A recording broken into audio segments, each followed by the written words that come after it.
Questions are a great way of learning to trust God.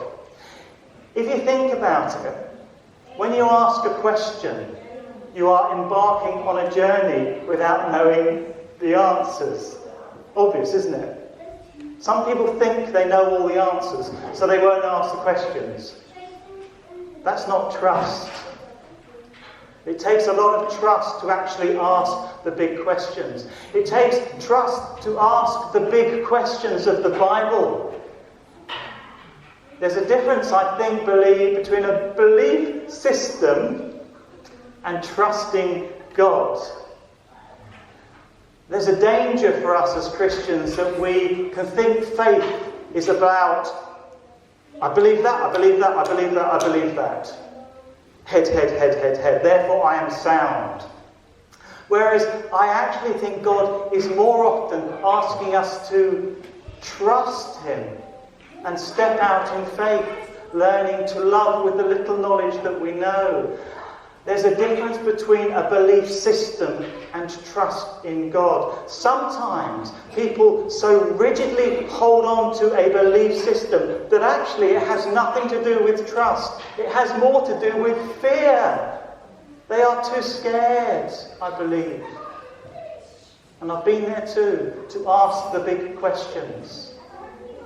Somebody compared it to a tortoise the other day.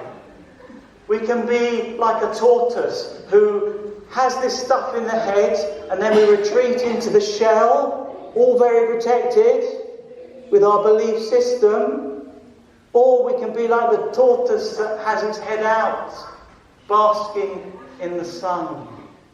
That is trust.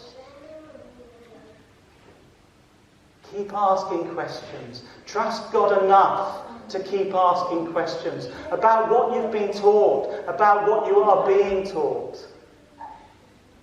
Questions of the Bible. I believe, I'm very Jewish in that, that is actually worship. I think my biggest stepping out in faith as a minister was last year.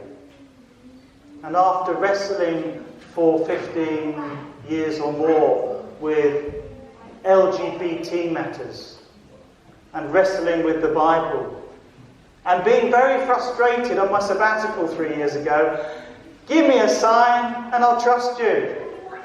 Let it all fall into place, and it didn't. But actually, after taking the Bible even more seriously, this time last year on retreat, for me the penny dropped. And it was a little bit like coming to faith for me. I believed more than I didn't that God actually was not condemning the things that we have been taught He condemns. That it's actually nothing to do with what it's being used for. It's talking about something very different. But it was a major stage in ministry, because I knew that by declaring this, some churches get together and get rid of the ministers. There's one church I know where half the congregation left the following Sunday. So a little bit like Moses, because Moses was told to go and meet with the elders and tell them, I've got this calling. But a little bit like that, Peter and I gathered the leaders in this church and let them know where we'd come to. Integrity, a conviction, a testing led me to believe that was from God. But for both of us, it was a massive step of trust. It was scary. It was scary. We could have lost, with 3 girls at university, or possibly at university, to lose a role and then have other doors. It was conviction. It was, are you sure, Lord? I'm going to trust you. And stepping out in faith. When Moses did that, it didn't all go smoothly. He went to the Pharaoh. And what did the Pharaoh do? He got angry.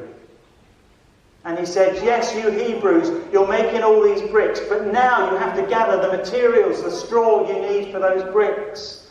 And what did the slaves, the Hebrews do? They started complaining. Look what mess you got us into, Moses. And what did Moses do? I told you, Lord. Wouldn't get that in churches, would we? People grumbling. Or ministers going, "My God, why have you forsaken me?" Learning to trust. This side on from that, my conviction has grown that it was the call of God. And many things have affirmed that. Beautifully, some of your stories. And the freedom it has given some of you. And other people from outside the church who have heard about this. So there has been confirmation, but after the step of faith. You might be interested to know that there's a book being written and published very soon. And it tells a little bit of our story as a church. You might be interested to know that other churches, one or two, have asked us to come and share our journey because they want to learn from what we have ventured forward together doing. I don't think we're at the mountain yet.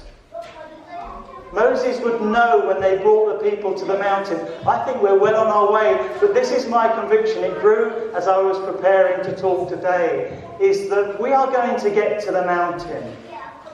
We are going to get to the mountain. We have had losses as a church. People have left. There's gaps in the seats. But my conviction is, and I don't know the timing, but one day we will know we are at the mountain. And it was God who called us and sent us on this particular journey.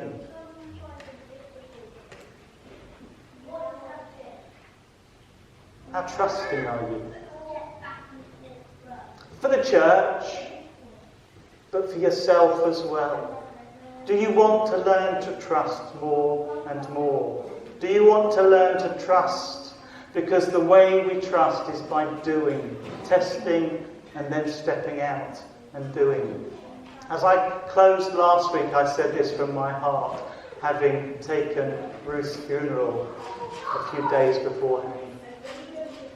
I prayed that my life is a life of learning to trust God more and more and more. Not just in the head, but actually through the way I live and doing scary stuff.